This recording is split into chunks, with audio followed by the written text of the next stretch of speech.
Terima kasih. Assalamualaikum warahmatullahi wabarakatuh. Waalaikumsalam warahmatullahi wabarakatuh. Ya, jadi saya mau tanya tentang proses marifatullah. Kalau kita mau bermarifat kepada Allah, kita harus melaksanakan sholat syariat seperti sholat 5 waktu setiap hari, kemudian menunggu secara insan kita bermarifat, ataukah dia masuk dalam kamar sendiri, harus butuh proses perjuangan dengan berbagai macam pembersihan diri, ataukah betul-betul punya niat yang kuat sehingga kita bisa bermarifat? Ya. Seperti itu sih. Terima kasih. Jadi orang mau bermakrifat itu butuh proses yang cukup panjang. Proses mujahadah, proses muraqabah. Syarat syariat itu harus dipenuhi. Makrifat itu dalam berbagai tingkatan. Makrifat itu berada di syariat, makrifat itu berada di hakikat, makrifat itu berada di tingkat makrifat itu sendiri dengan kualitas kelasnya masing-masing. Kalau tiba-tiba dia langsung bertemu Allah tanpa melalui syariat, tanpa melalui hakikat, tanpa melalui tarikah, saya berpikir itu bukan makrifat. Gusti Allah yang ditemuinya perlu dipertanyakan. Adapun cerita tentang laduni, orang sepanjang hidupnya tidak kelihatan dia bersyariat, tidak kelihatan dia ibadah, tidak kelihatan dia sempurna sholatnya, tidak kelihatan dia sempurna puasanya, tetapi dia bisa menceritakan melanglang buana spiritualnya menuju Allah Subhanahu wa Ta'ala. Insya Allah dia laduni. Bagaimana ceritanya itu? Asal muasal diri.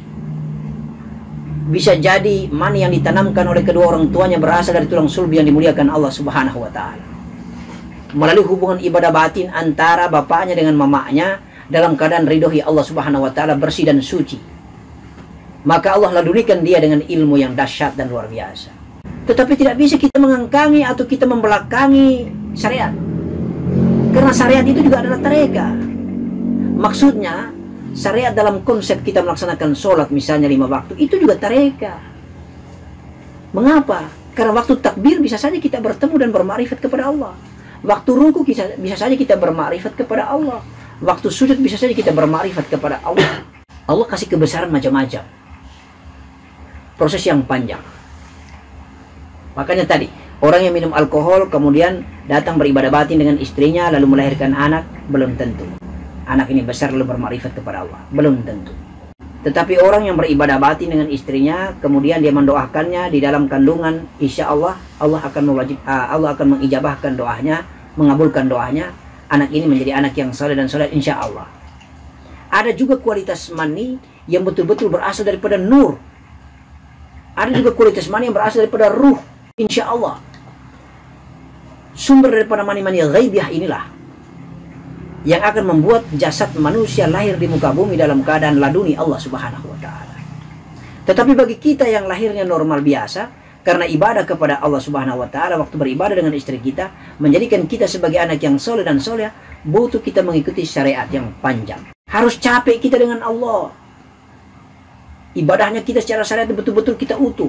Rasulullah saya sholat sampai dengan kakinya bengkak. Itu tanda patuh dan taatnya kita kepada Allah. Tangan dan kaki kita sudah taat kepada Allah. Mulut kita taat kepada Allah. Bibir kita, mata kita, telinga kita, kaki kita, tangan kita, semuanya itu digembleng, dimujahadah betul habis-habisan. Baru Allah keluarkan nur dan cahayanya. Baru mulai konsep perjalanan itu terjadi.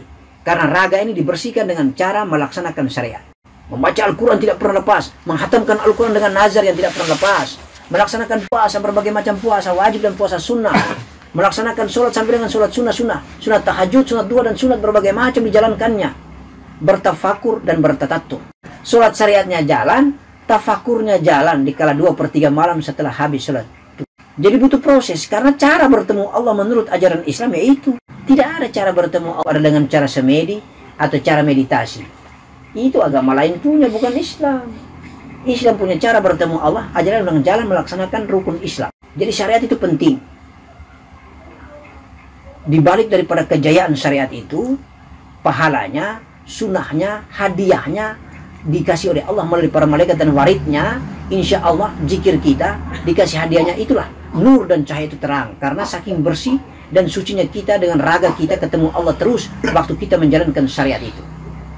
Syariat itu anta melaksanakan sholat 5 waktu, anta menjalankan atau membacakan Al-Quranul Karim, Al-Furqanul Aziz, atau entah melaksanakan zikir, entah melaksanakan wiritan, atau melaksanakan puasa sunnah dan puasa wajib. Yang penting niat kita mau bermakrifat kepada Allah. Ilahi anta maksudi, waridoka matalubi, a'atini mahabbah wa ma'rifatika jalali wal ikram.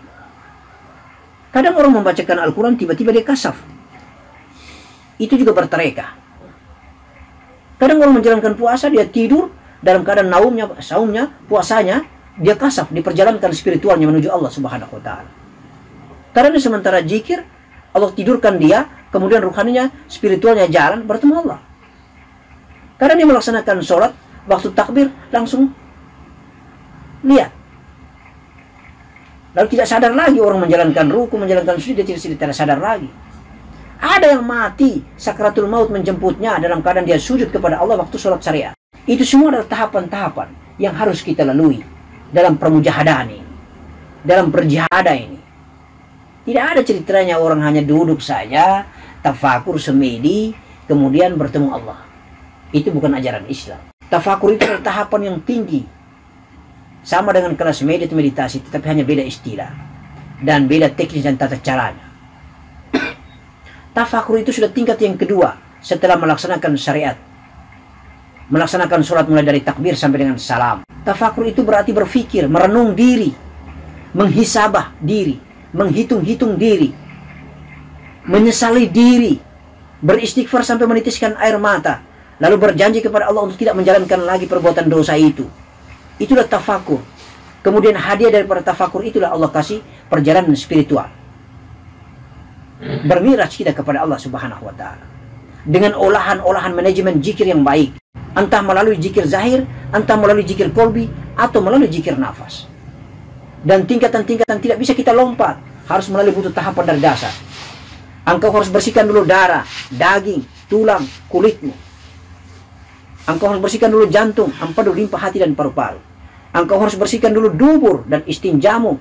Engkau harus bersihkan dulu kemaluanmu dari perbuatan-perbuatan yang berzina, maksiat.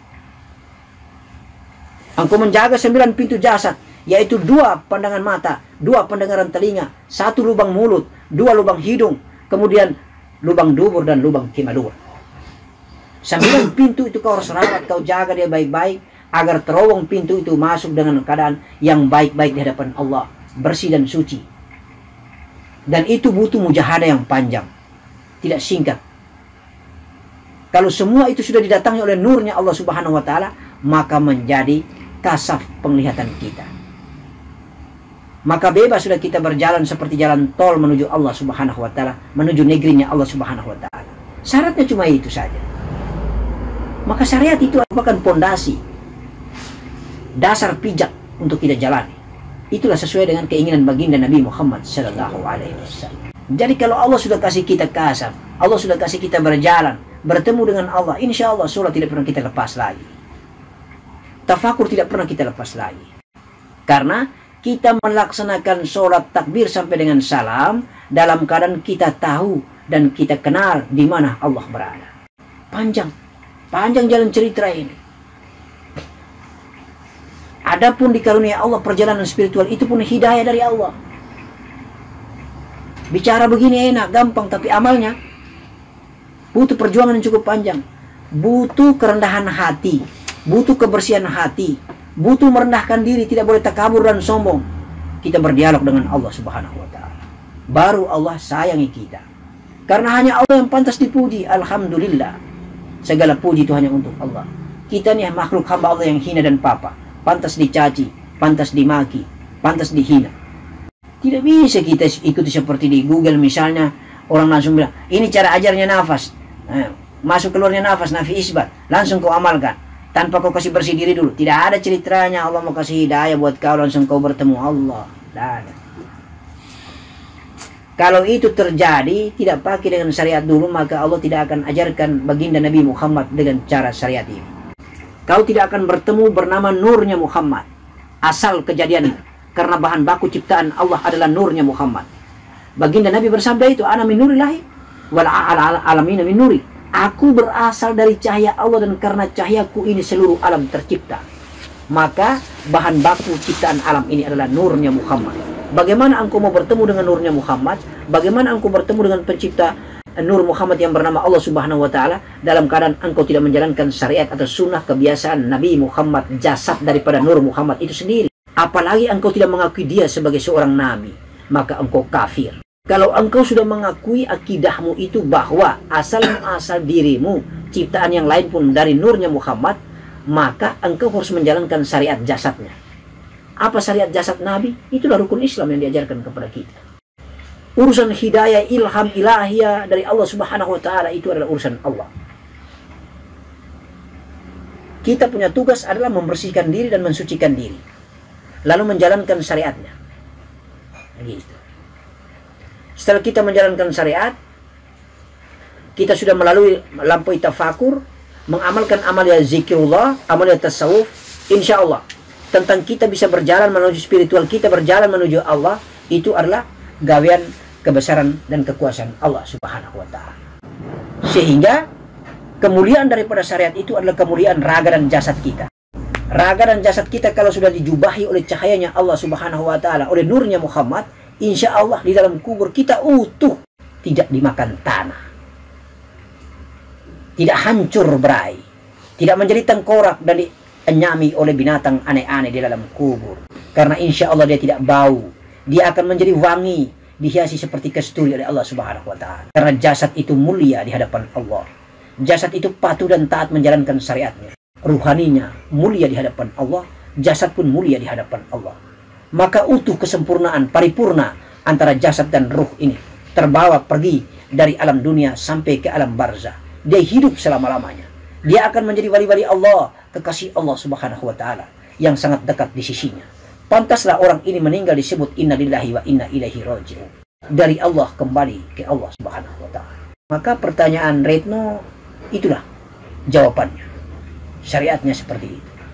Harus kita penuhi. Tidak bisa kita tidak bersihkan diri harus kita langsung lompat mau bertemu Allah. Tidak ada cerita.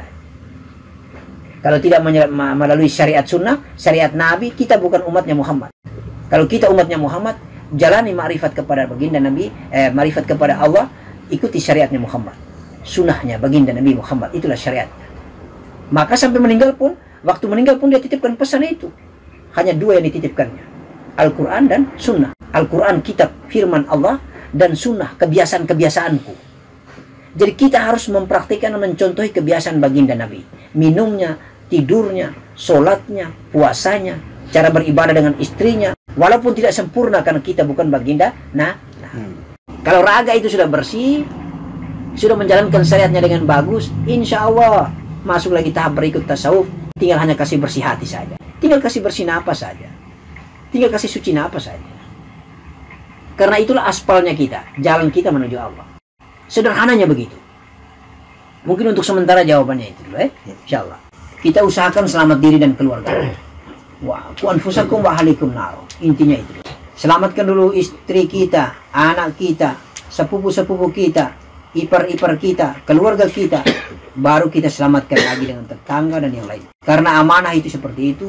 Insya Allah ku anfusakum wa ahlikum nar. Mari kita jalani. Bagaimana kita mau mengajak orang lain sementara istri kita juga belum beres, anak kita juga belum beres?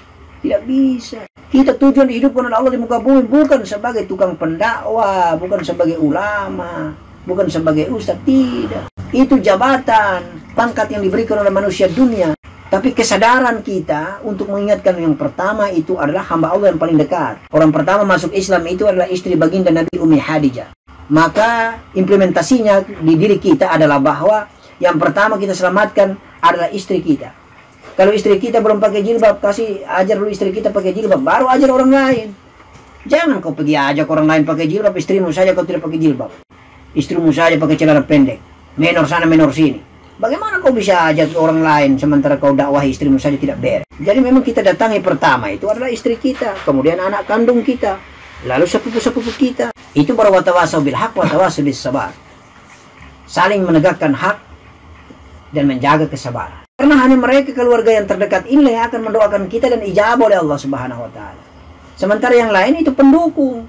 Kita ini bisa saling membantu.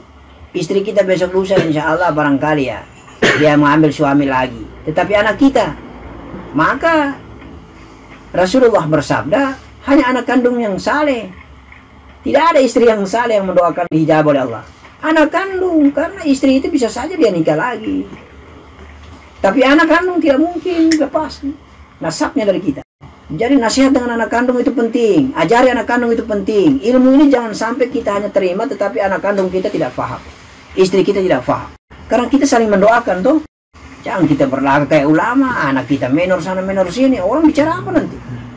Apa gayanya kayak ustadz sama anaknya itu juga kesana kemari tidak jelas. Itu yang jadi tidak sinkron, tidak ada hubungannya. Kalau jahat, buah jatuh tidak jauh dari pohonnya. Tapi kalau baik baru anaknya jahat, bagaimana? Buah jatuh mau dekat dari pohon? Tidak. Bukan buah jatuh tidak jauh dari pohon, tapi buah jatuh jauh dari pohonnya. Bapaknya ulama, anaknya perampok misalnya. Tidak boleh. Supaya anak kita juga anak yang saleh, kita juga harus saleh. Istri kita juga harus saleh. Nah, butuh proses. Butuh kesabaran panjang. Tetapi kita tidak boleh capek dengan Allah. Kita harus sopan dengan Allah. Tabe kita dengan Allah Subhanahu wa ta'ala. Allah sudah kasih kita cukup banyak. Kita balas kepada Allah itu hanya menyebut namanya, berzikir kepadanya. Hanya beribadah itu tidak sampai dengan 10 menit. Membaca Al-Quran pun tidak lama. Bersedekah pun adanya karena memang harta miliknya. Kalau kelebihan mari kita bagi kepada yang tidak mampu. Kalau ada kesempatan naik haji kalau mampu. Insya Allah. Itu bentuk daripada sopannya kita, tabeknya kita kepada Allah Subhanahu wa ta'ala. Taatnya kita kepada Allah, bahasa agamanya. Bahasa agamanya itu, taatnya kita, patuhnya kita, tabeknya kita. Kalau kedua orang tua saja kita tabe, apalagi Allah. Harus lebih kita tabe dari segala makhluk ciptaannya. Allahu Akbar. La ilaha illallah Muhammadur Rasulullah.